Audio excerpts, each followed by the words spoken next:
పొలం పిలుస్తుంది, తరలి రండి. వ్యవసాయ శాఖ ఏడీఏ ప్రశాంతి.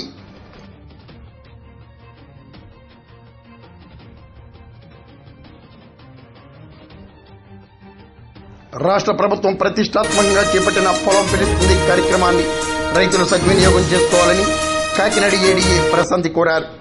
కాకినాడ జిల్లా పెదపూడి మండలం సంపరలో మండల వ్యవసాయాధికారి మణిదీప్, గ్రామీణ వ్యవసాయాధికారి విజయభాస్కర్ ఆధ్వర్యంలో పొలం పిలుస్తుంది కార్యక్రమాన్ని నిర్వహించారు. రైతులకు పూర్తి స్థాయిలో సమగ్ర శిక్షణ అందించాలని కూటమి కన్వీనర్ తిబిరిశెట్టి గణేష్ చిన్నారి కోరారు. తిబిరిశెట్టి ఆదినారాయణ, ఎర్రుబండి చిన్న, బండారు నాగు రైతులు పాల్గొన్నారు.